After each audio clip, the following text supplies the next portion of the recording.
একটি ছোট্ট গ্রামে থাকত রাহাত নামের এক দরিদ্র ছেলেবন্ধু। তার বাবা মা দুজনেই কাজ করতেন, কিন্তু সংসারের হাল চলতে খুব কষ্টে। রাহাত স্কুলে যেতে খুব পছন্দ করতে, কিন্তু প্রায়ই তার প্রয়োজনীয় বই খাতা কিনে দেওয়ার সামর্থ্য ছিল না।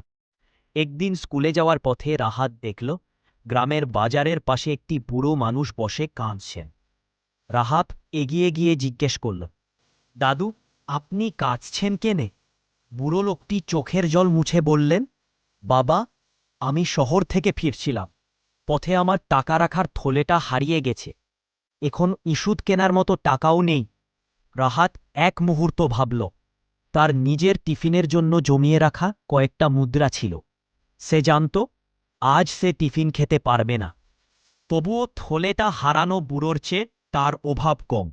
তাই সে কাঁদতে থাকা বুড়োর হাতে নিজের টাকাগুলো দিয়ে বলল, দাদু, এটা খুব সামান্য, কিন্তু আপনি ওষুধটা কিনে নিন। লোকটি বিস্ময়ে এবং আবেগে কেঁদে ফেললেন। তুই খুব বড় মনের ছেলে বাবা, তিনি বললেন।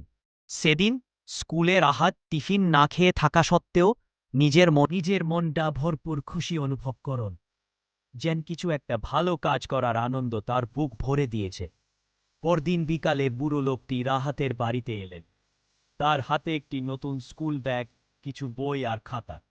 তিনি জানালেন যে তিনি শহরে একটি ওষুধ কোম্পানিতে কাজ করেন, আর রাহাতের সাহায্যে তিনি তার প্রয়োজনীয় কাজে ফিরে যেতে পেরেছেন। বুড়ো মানুষটি বললেন, ভালোবাসা আর সাহায্য কখনো হারিয়ে যায় না বাবা, ফিরে আসে দ্বিগুণ হয়। নৈতিক শিক্ষা, যে ভালো কাজ করে তার প্রতিদান একদিন না একদিন ফিরে আসে, আর তা সবসময় আনন্দের রূপে।